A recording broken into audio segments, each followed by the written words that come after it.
بسم اللہ الرحمن الرحیم۔ السلام علیکم، ویلکم ٹو ہم کہانی۔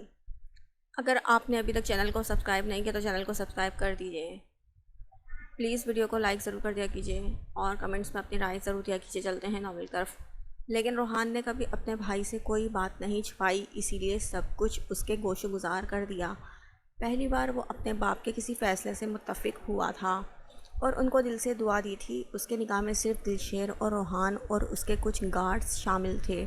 دلشیر ان سے الوداعی کلمات ادا کر کے اپنے گھر کے لیے نکل گیا، لیکن روحان عزا سے مل کر جانا چاہتا تھا، اسی لیے وہ اوپر اپنے کمرے کی طرف بڑھ گیا۔ وہ کمرے میں آیا تو وہ آڑی ترچھی بیڈ پر پڑی ہوئی تھی۔ اسے کسی انہونی کا احساس ہوا۔ وہ فوراً بیڈ کے پاس پہنچا تو دیکھا وہ بے ہوش ہو گئی تھی۔ وہ پریشان ہو گیا اور اس کا گال تھپتھپانے لگا۔ اٹھو انا، اٹھو، کیا ہوا ہے تمہیں؟ اس نے اس کی نبض چیک کی تو وہ نارمل چل رہی تھی۔ اس کی پریشانی تھوڑی کم ہوئی، شاید صبح سے پیدر پہ پڑنے والے صدمات کی وجہ سے بے ہوش ہو گئی تھی۔ اس نے اسے سیدھا کر کے بیڈ پہ لٹایا اور اس کا دوپٹہ اتار کر سائڈ پہ رکھا۔ ایک ایک کر کے اس کی ساری جیولری اتار کے سائڈ ٹیبل پہ رکھ دی تاکہ وہ آرام محسوس کرے، اور کمفرٹر اس کے اوپر ڈال دیا اور اس کے گال پر آنسوؤں کے نشان۔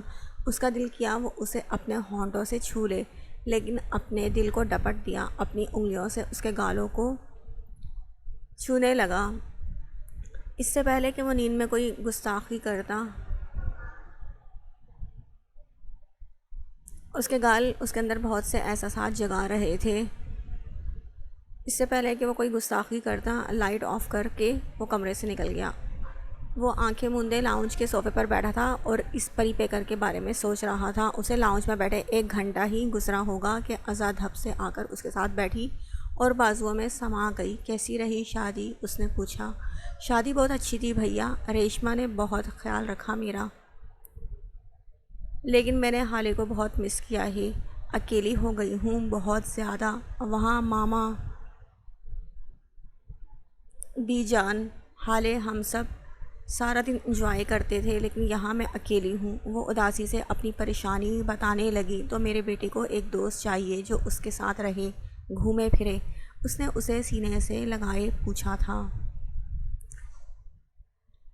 اس نے جھٹ سے اسبات میں سر ہلایا۔ آپ حالے کو بھی یہاں بلا لینا بھیا، اس نے کہا۔ مجبوری ہے میری جان، حالے کو یہاں نہیں بلا سکتا، لیکن آپ کے لیے ایک دوست کا انتظام کر سکتا ہوں جو ہمیشہ آپ کے ساتھ اس گھر میں رہے گی۔ کیا آپ کو چاہیے؟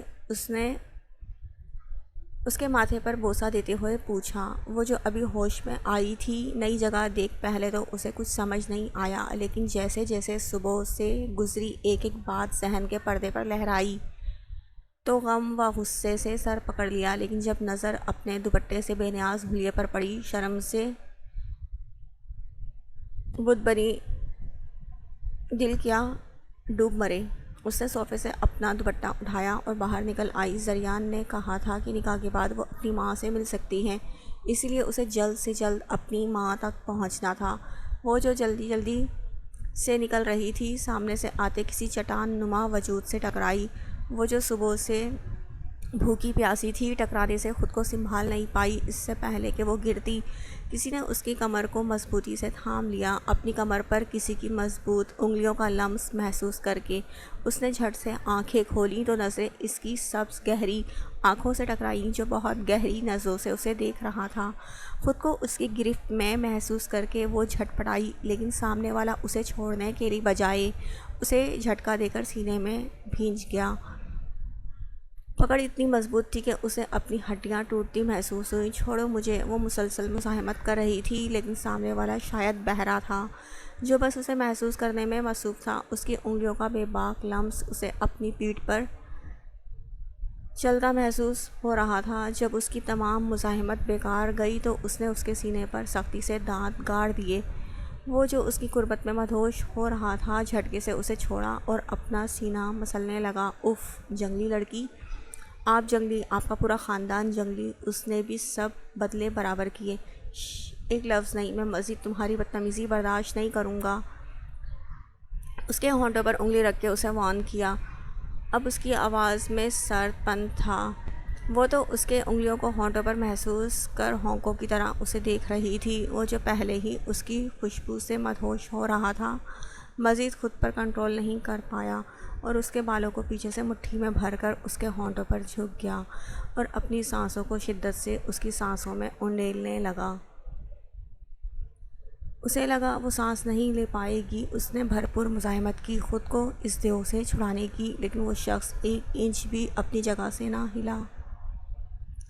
جب اسے لگا وہ سانس نہیں لے پا رہی تو آرام سے خود سے الگ کیا، لیکن دور کرنے کی غلطی نہیں کی۔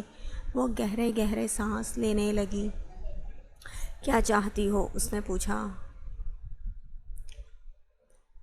مجھے میری امی کے پاس جانا ہے، خدا را مزید ظلم مت کریں ہم پر، اس نے التجا کی۔ ٹھیک ہے، چادر لے کر باہر آ جاؤ 5 منٹ میں۔ وہ اسے چھوڑ کر باہر نکلا۔ رات کے 2 بج رہے تھے، گھر میں سب سو رہے تھے اور وہ اسے گاڑی میں بٹھائے گاڑی روڈ پر ڈال گیا تھا۔ پورے راستے دونوں نے ایک دوسرے سے کوئی بات نہیں کی تھی۔ اس نے سوچ لیا تھا ایک بار وہ گھر پہنچ گئی تو ہرگز بھی واپس نہیں آئے گی، سیدھے تھانے جا کر اس کے خلاف کڈنیپنگ کا کیس کرے گی۔ جب گاڑی جانے پہچانے راستوں پر چلنے لگی تو اس کا اپنے آنسوؤں پر بند باندھنا مشکل ہو گیا۔ وہ آنکھوں سے نکل کر گالوں پر بہنے لگے۔ زریان جو کب سے برداشت کر رہا تھا گاڑی جھٹکے سے روکی۔ اب اگر ایک آنسو بھی تمہاری آنکھوں سے نکلا تو میں تمہیں واپس لے جاؤں گا، پھر تم کبھی چاہ کر بھی وہاں سے نہیں نکل سکتی، اس نے دھمکی دی۔ آنا نے فوراً اپنے آنسو صاف کیے۔ وہ منزل تک پہنچ کر خالی ہاتھ نہیں جا سکتی تھی۔ اس نے بھی خاموشی سے گاڑی اسٹارٹ کی۔ 3 منٹ بعد وہ اپنی گلی تک پہنچ گئے تھے۔ گلی بہت چھوٹی تھی، اس لیے گاڑی کا اندر جانا ممکن نہیں تھا۔ زریان نے گاڑی وہیں کھڑی کی اور اس کے سائیڈ کا دروازہ کھول کے اسے باہر نکالا۔ گلی میں بالکل خاموشی تھی۔ اسے بہت گھبراہٹ ہونے لگی، نہ جانے اس کے غائب ہونے پر اس کی ماں کو کیا سہنا پڑا ہوگا۔ اس نے بے خیالی میں سہارے کے لیے اس کے ہاتھ کو سختی سے تھام لیا۔ زریان اس کی حالت سمجھ رہا تھا، اس لیے اسے لے کر ایک دروازے کے آگے کھڑے ہو کر ہلکے سے دستک دی۔ اگلے ہی لمحے اس کی ماں سامنے تھی، جیسے اس کے انتظار میں بیٹھی ہو۔ اس نے جھٹکے سے اپنا ہاتھ چھڑایا اور اپنی ماں سے لپٹ گئی اور بے آواز رونے لگی۔ امی مجھے معاف کر دیں، امی میری وجہ سے آپ کی بدنامی ہوئی، امی میں نے کچھ بھی نہیں کیا، امی مجھے معاف کر دیں امی، وہ روتے روتے بول رہی تھی اور زریان سے اس کا رونا برداشت نہیں ہو رہا تھا، اسی لیے ادھر ادھر دیکھنے لگا۔ انہوں نے اسے تھام کر اپنے ساتھ چارپائی پر بٹھایا اور زریان کو سامنے کرسی پر بیٹھنے کا اشارہ کیا۔ وہ خاموشی سے بیٹھ گیا۔ امی اس آدمی کو ہمارے گھر سے باہر نکالیں، اس نے مجھے اغوا کیا، مجھے زبردستی اپنے گھر میں بند رکھا، پورے محلے کے سامنے ہماری عزت خراب کی، اسے نکالیں امی، وہ ہذیانی ہو کر چلائی۔ راحمہ بیگم نے بہت مشکل سے اسے قابو کیا تھا۔ آنا، شوہر سے ایسے بات نہیں کرتے، انہوں نے دھیمے سے سمجھایا۔ اس نے جھٹکے سے سر اٹھایا، بے یقینی سے ان کو دیکھا۔ تو کیا اس کی ماں جانتی تھی وہ شخص اس کے نکاح میں ہے، اس سے نکاح کر چکا ہے؟ وہ اتنی مطمئن کیوں تھیں؟ اس نے ایک نظر سامنے بیٹھے زریان کو دیکھا جو اسے ہی دیکھ رہا تھا، چہرے پر کوئی پریشانی نہیں تھی۔ امی، اس نے بے یقینی سے پکارا اور وہ اپنی بیٹی کی آنکھوں میں چھپے سوال کو بخوبی سمجھ گئیں۔ ہاں میں سب جانتی ہوں اور یہ سب میری مرضی سے ہوا ہے اور ہماری عزت پر کوئی حرف نہیں آیا، کیونکہ میں پہلے ہی راحیلہ کو انکار کر چکی تھی۔ کسی کو کچھ نہیں پتا، لیکن کیوں اس کے لب دھیرے سے پھڑپڑائے، کیونکہ یہی تمہارے لیے بہتر تھا اور زریان تمہارے لیے ایک بہترین ہمسفر ثابت ہوگا۔ امی آپ میرے ساتھ ایسا کیسے کر سکتی ہیں؟ آپ نے اس گھٹیا انسان کا ساتھ دیا، اس سے پہلے کہ وہ مزید بکواس کرتی، بس ایک لفظ نہیں، اس کی دھاڑ گھر میں گونجی۔ خون میں دھوکہ ہے اس شخص کے۔ اس کی بات سے ایک پل کو راحمہ بیگم بھی سہم گئی تھیں، لیکن اس کی بیٹی اپنے شوہر کی آنکھوں میں آنکھیں ڈال کر نڈر کھڑی تھی۔ چاچی میں اسے لے کر جا رہا ہوں، یہ عزت کی زبان نہیں سمجھے گی۔ اس نے ان کا بازو تھاما۔ میں تمہارے ساتھ نہیں جاؤں گی گھٹیا انسان، وہ بھی جواباً غرائی۔ اس وقت زریان کے لیے خود پر قابو پانا بہت مشکل ہو گیا تھا۔ اس نے سختی سے اپنی مٹھیاں بھینچی۔ آنا، اب زریاب کا گھر ہی تمہارا گھر ہے بیٹا، بدتمیزی مت کرو اپنے شوہر سے، میں اس گھٹیا انسان کے ساتھ کہیں نہیں جاؤں گی۔ اس کے جسم میں جو گندا خون، اس سے پہلے کہ وہ اپنی بات مکمل کرتی چہرے پر پڑنے والے تھپڑ نے اس کی بولتی بند کر دی۔ اس نے بے یقینی سے اپنی ماں کو دیکھا، انہوں نے کبھی اسے ڈانٹا تک نہیں تھا اور آج اس کی ماں نے اسے مارا تھا۔ تھپڑ سے زیادہ تکلیف اسے اپنی ماں کی آنکھوں میں موجود اپنے لیے غصے اور کرب کو دیکھ کر ہوا تھا۔ اگر اسے یہ تھپڑ رحمہ بیگم نہیں مارتی تو وہ اسے جان سے مار دیتا، جس نے اس کے خاندان کو گالی دی، لیکن رحمہ بیگم کی وجہ سے وہ برداشت کر گیا کیونکہ وہ اس عورت کو ہرگز تکلیف نہیں دے سکتا تھا۔ جاؤ تم اب اس گھر میں تبھی آنا جب تم زریان کے ساتھ اپنا رویہ درست کر لو، اس سے پہلے اس گھر میں تمہارے لیے کوئی جگہ نہیں۔ وہ سختی سے کہہ کر اس سے منہ موڑ گئی تھی۔ اس نے نفرت سے زریان کو دیکھا۔ اس کی ماں نے اس کی زندگی کے 20 سالوں میں کبھی اس سے سختی سے بات نہیں کی، مارنا تو دور کی بات، لیکن آج اس گھٹیا انسان کی وجہ سے اس کی ماں چھن گئی اس سے۔ وہ بنا کسی کو کچھ کہے گھر سے نکل گئی اور گاڑی میں جا کر بیٹھ گئی۔ زریان نے رحمہ بیگم کو خود سے لگا کر تسلی دی اور گھر سے نکل گیا۔ آج انہوں نے پہلی بار اپنی بیٹی پر ہاتھ اٹھایا تھا، لیکن یہ اس کی بہتری کے لیے تھا۔ انہوں نے گہری سانس لی اور کمرے کی طرف بڑھ گئی تھیں۔ فائزہ بیگم کا مائکہ کراچی میں تھا، اس لیے وہ جب بھی شہر آتی تھیں تو اکثر زریان اور روحان کے ساتھ رحمہ سے ملنے آیا کرتی تھیں۔ جس کا دادا جان کو علم نہیں تھا، وہ ناراض تھے سکندر سے۔ وہ چاہتے تھے کہ وہ آ کر ان کو منائے تو وہ اپنی بہو کو عزت سے حویلی لے آئیں، لیکن شاید اسے ان کی ناراضگی سے فرق نہیں پڑتا تھا، اسی لیے اس نے کوشش ہی نہیں کی۔ لیکن فائزہ بیگم نے چپکے سے رحمہ سے رابطہ رکھا ہوا تھا۔ جس دن رحمہ بیگم کی ڈیلیوری تھی اس دن سکندر شہر سے باہر تھا، اسی لیے اس نے فائزہ بیگم کو فون کر کے رحمہ کے ساتھ ہاسپٹل جانے کا کہا، اور جب اللہ نے انہیں رحمت سے نوازا تو وہ اب بہت خوش ہوئے۔ زریان تو اس چھوٹی گڑیا کے گال چومے جا رہا تھا۔ رحمہ آج سے یہ میرے زریان کی ہے، فائزہ بیگم نے مسکراتے ہوئے کہا تھا۔ جی بھابھی، آپ کی بیٹی ہے، مجھے کیا اعتراض، انہوں نے بھی خوش دلی سے کہا۔ اسی طرح 2 دن بعد وہ اپنی بیٹی کے ساتھ جب گھر آئیں، کسی نے سکندر کو نہیں بتایا کہ بیٹا ہوا یا بیٹی۔ 2 دن بعد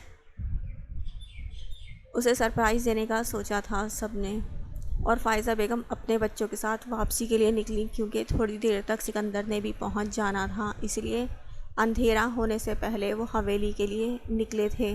جب سکندر پہنچا اور اس نے سنا کہ بیٹی ہے تو وہ یہ بات برداشت نہیں کر پایا اور بنا سوچے سمجھے اسے فارغ کر دیا۔ فائزہ بیگم اپنا موبائل بھول گئی تھیں، اسی لیے جب وہ موبائل لینے واپس آئیں تو یہ سب دیکھ لیا اور رحمہ کو اپنے ساتھ لے گئیں اور ان کے رہنے کا انتظام کیا اور اس کا ایک بہن کی طرح خیال رکھا۔ وہ اس سے بہت کم ملتی تھی لیکن ہمیشہ فون پر ان کا رابطہ رہا۔